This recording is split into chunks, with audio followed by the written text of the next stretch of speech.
Kembali kita di pelatihan teknisi atau engineering gedung by PT Mino Karya Sejati. Ya, ini belajar tentang sistem kerja WWTP. Ya, WWTP adalah treatment air dari air bekas menuju dikelola menjadi air yang siap dipakai untuk flushing ataupun penyiraman taman ataupun untuk cooling tower. Sistem WWTP ini adalah khusus untuk pengelolaan air bekas. Ya, air bekas itu bisa dari pantry, dapur, dan bisa juga air bekas dari sesuatu bengkel gitu ya. Nah, WWTP ini nanti saya jelaskan dari konsep gambarnya.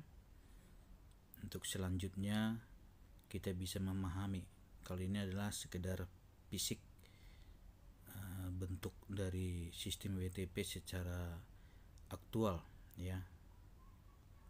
Video untuk tangki-tangkinya. Nanti saya akan menjelaskan sistem kerjanya melalui gambar ya. Ini gambar-gambar yang akan ditunjukkan kepada kita melalui video untuk mengenal sistem WWTP dari tangki-tangki, sambil nanti di dalam gambar saya akan ajarin seperti apa sistem kerjanya WTP. WTP dengan STP agak berbeda ya. Kalau STP itu air limbah kotoran, kalau ini air kotor atau air bekas. Berikut saya menjelaskan sistem kerja WTP.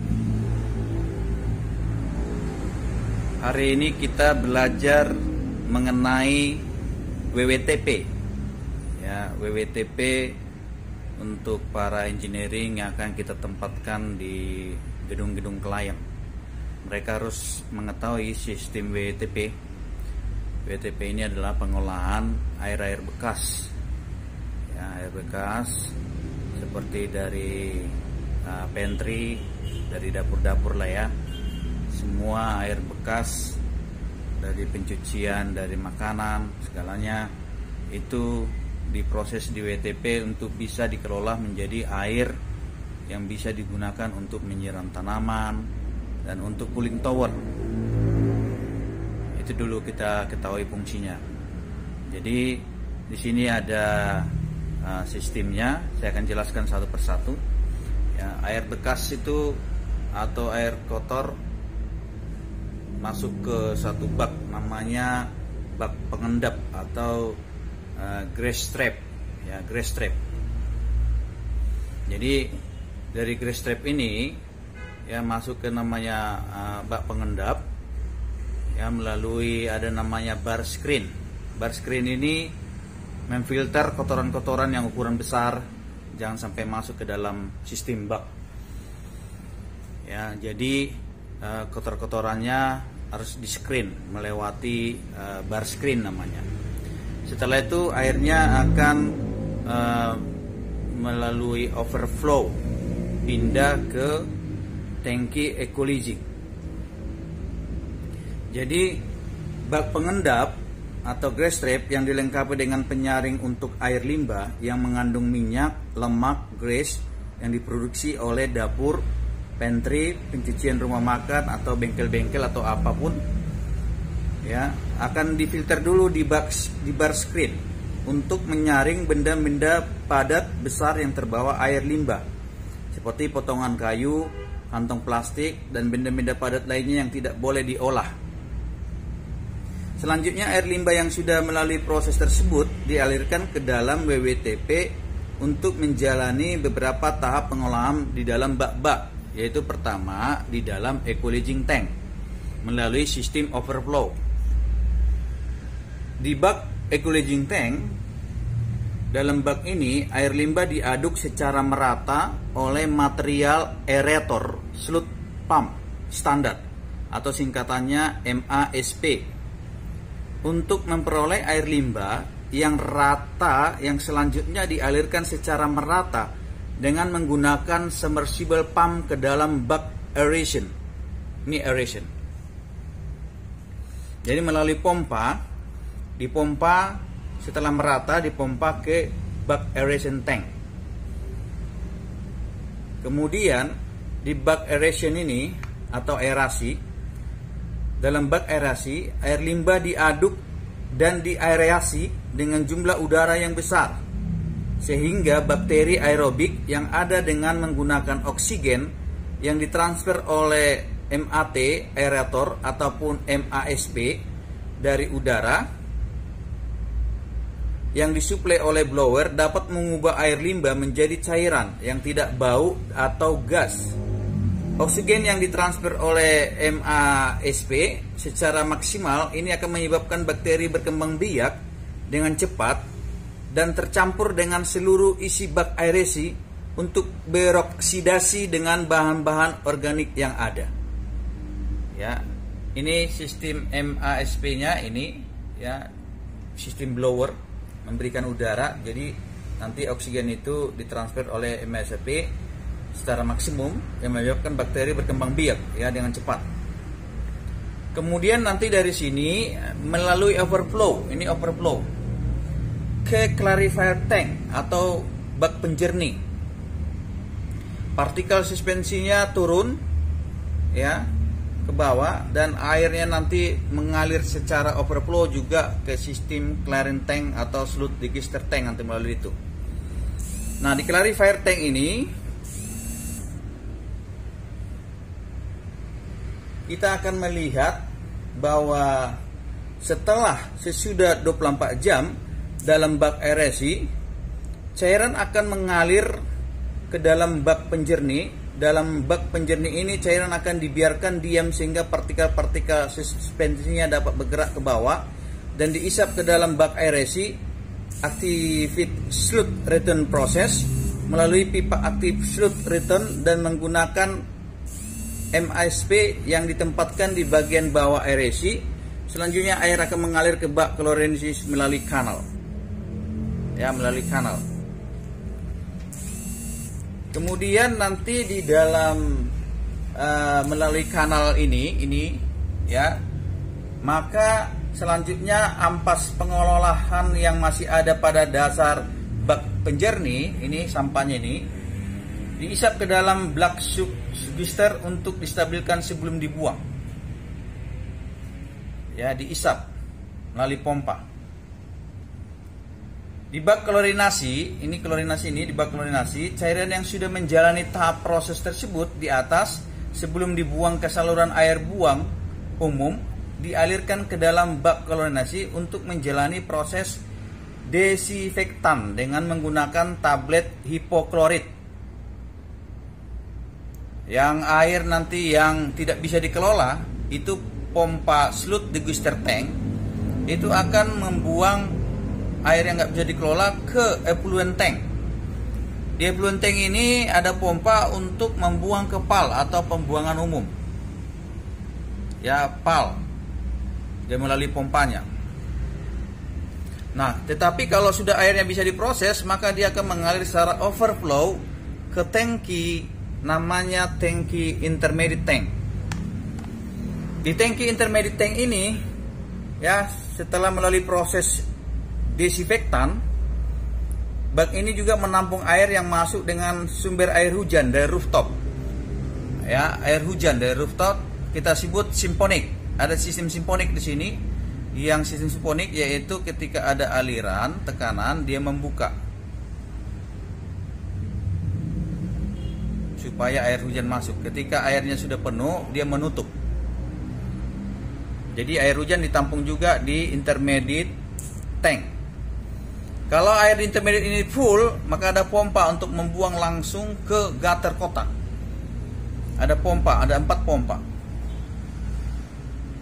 Jadi di bak ini ada 2 tahap penggunaan air.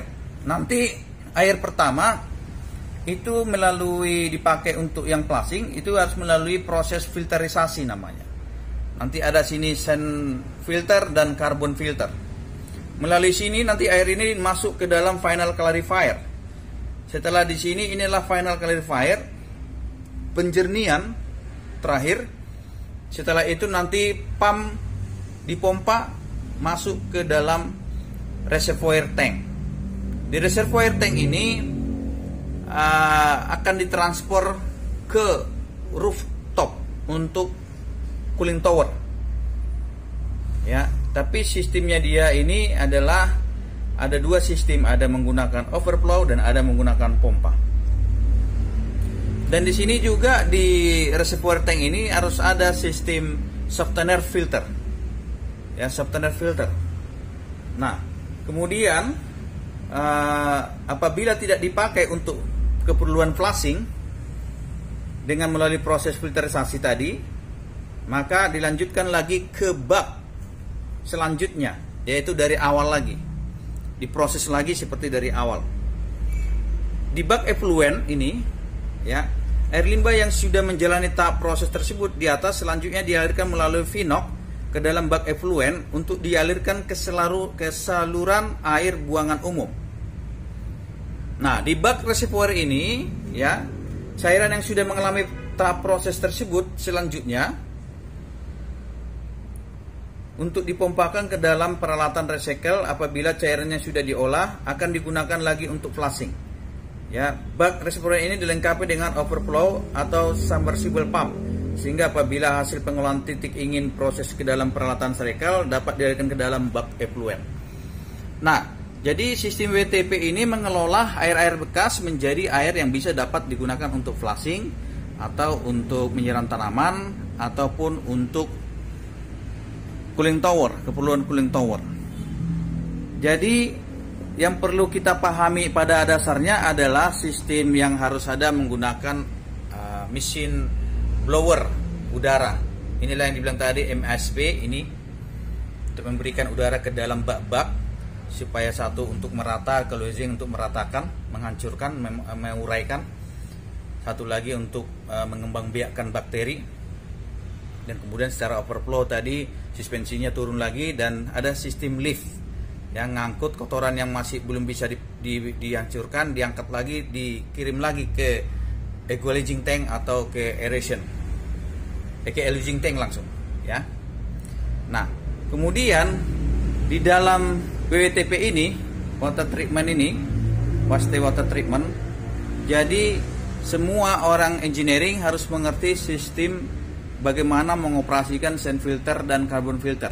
Jadi sand filter ini adalah untuk menyaring kotoran partikel-partikel kecil.